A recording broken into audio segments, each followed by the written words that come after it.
Hello friends, welcome to Nandi. Let's go into the newspaper analysis.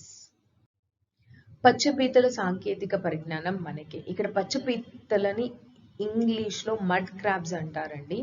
So ఈ mud crabs చిన్నపిల్లల్ని తయారు చేసే ఒక technology that is called seed production technology.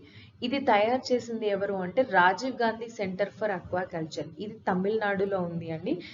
ఇప్పుడు ఇది తయారు చేయడం వల్ల ఈ సెంటర్కి పేటెంట్ రైట్స్ ఇచ్చారు. సో ఇప్పుడు మనం ఎగ్జామ్స్ పాయింట్ ఆఫ్ వ్యూలో తెలుసుకోవాల్సింది ఎవరు పేటెంట్ రైట్స్ ఇచ్చారు అండ్ ఈ Rajiv Gandhi centre for agriculture ఏంటి అండ్ ఇంకొకటి అసలు పేటెంట్ రైట్స్ అంటే ఏంటి. సో మీరు ఎగ్జామ్ పాయింట్ ఆఫ్ వ్యూలో నేర్చుకోవాల్సింది ఇవి. అండ్ పర్టికులర్లీ ఈ మడ్ క్రాబ్ కి డిమాండ్ ఎక్కువ ఉంది సౌత్ ఈస్ట్ ఏషియాలో అండి. ఫిలిపైన్స్, సింగపూర్, జావా, సుమత్రా ఇవన్నీ ఉన్నాయి కదా, అక్కడ heavily it is in demand because of very nutritious food. And ఈ టైంలో పర్టికులర్గా లైక్ కోవిడ్ టైమ్స్లో everyone is concentrating more on to eat more nutritious food. So దీనివల్ల మన ఎక్స్పోర్ట్స్ చాలా పెరుగుతాయి అని చెప్పేసి ఎవ్రీవన్ ఈస్ థింకింగ్. సో ఇప్పుడు ఎగ్జామ్స్ పాయింట్ ఆఫ్ వ్యూకి వస్తే ఎవరు ఈ పేటెంట్ రైట్స్ ఇచ్చింది? Marine products export development authority, దీన్ని ఎంపెడా అని కూడా పిలుస్తారండి. This is a statutory body. Statutory body అంటే ఏంటండి, ఏదైనా ఒక బాడీ కానీ ఆర్గనైజేషన్ కానీ ఒక యాక్ట్ ప్రకారం ఒక లా ప్రకారం ఎస్టాబ్లిష్ అవుతే దాన్ని స్టాట్యుటరీ బాడీ అంటారు. సో ఈ ఎంపెడా అనేది కూడా statutory body which was established in 1972.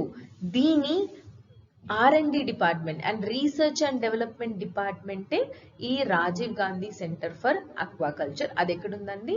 తమిళనాడులో ఉంది. ఇప్పుడు దానికే పేటెంట్ రైట్స్ వచ్చాయి. సో ఇప్పుడు what is mean by patent right? Patent అనేది ఒక ఎక్స్క్లూజివ్ రైట్. ఎవరైనా ఏదైనా కొత్త ఇన్వెన్షన్ చేస్తే వాళ్ళకి ఇచ్చే రైట్. ఈ రైట్ ఎన్ని ఇయర్స్ వరకు ఉంటుందండి? 20 years వరకు ఈ రైట్ ఉంటుంది. ఈ రైట్ ప్రకారం ఇప్పుడు నేను ఏదైనా కొత్తగా ఏదైనా ఇన్వెంట్ చేస్తే ఓన్లీ 20 years వరకు నేను మాత్రమే ప్రొడ్యూస్ చేసే రైట్ నాకు ఉంటుంది. No other person can produce it up to 20 years. So అది పేటెంట్ రైట్. ఇప్పుడు ఇంటెలెక్చువల్ ప్రాపర్టీ రైట్స్కి పేటెంట్ రైట్స్కి డిఫరెన్స్ ఏంటి అంటే, ఇంటెలెక్చువల్ ప్రాపర్టీ రైట్స్ చాలా ఉంటాయి, అందులో ఒకటి పేటెంట్ రైట్. ఎస్, సో ఇది గుర్తు పెట్టుకోవాలి అండి. అండ్ ఇంకొకటి పేటెంట్ ఓనర్ ఎవరైతే ఉన్నారో, ఇప్పుడు నేను ఇన్వెంట్ చేశాను ఒకటి, so someone gave me patent rights and up to 20 years only I have authority to produce my invention. But నేను వేరే కంపెనీస్కి పర్మిషన్ ఆర్ లైసెన్స్ ఇచ్చి మేమిద్దరము మ్యూచువల్ అగ్రిమెంట్ చేసుకొని వాళ్ళకి నా ప్రొడక్షన్ ఇవ్వచ్చు. అంటే పేటెంట్ రైట్ నాకే ఉంటుంది, but I'll be giving licence to other companies so that they can produce my product. ఇంకొక రకంగా ఉంటుంది, నా రైట్నే నేను అమ్మేసేయచ్చు వేరే కంపెనీకి, ఈ పేటెంట్ రైట్నే అమ్మేసేయచ్చు, అంటే షిఫ్టింగ్ ఆఫ్ ఓనర్. నా ఇప్పుడు నేను మీకు ఎవరికైనా నాకు వచ్చిన పేటెంట్ రైట్ అమ్మేస్తే like I'm not the owner of that invention now. So మీరు ఇప్పుడు ఓనర్ అయిపోతారు. So that provision is also available.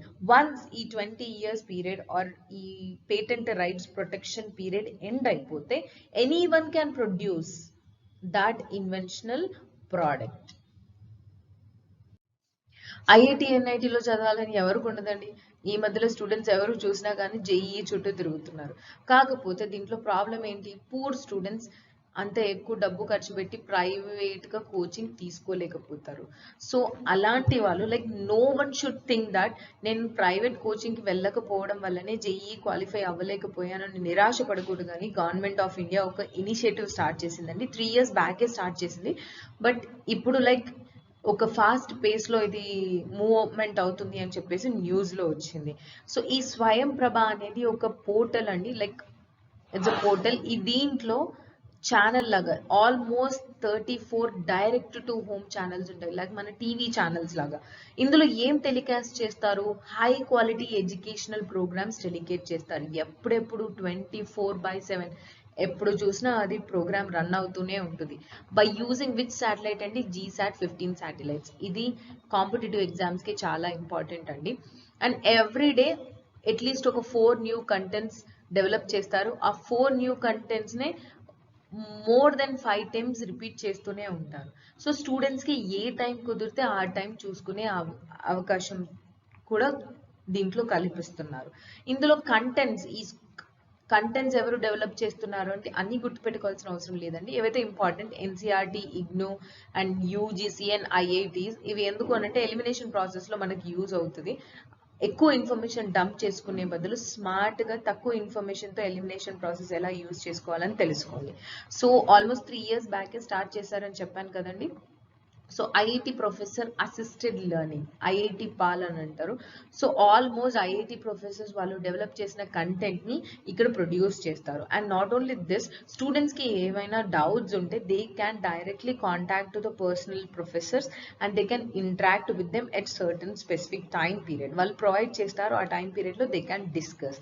And ఇంతే కాదండి, ఇదంతా డెవలప్ చేసే రెస్పాన్సిబిలిటీ ఎవరికి ఇచ్చారు? IIT Delhi. IIT Delhi is taking cooperation and assistance from remaining IITs too.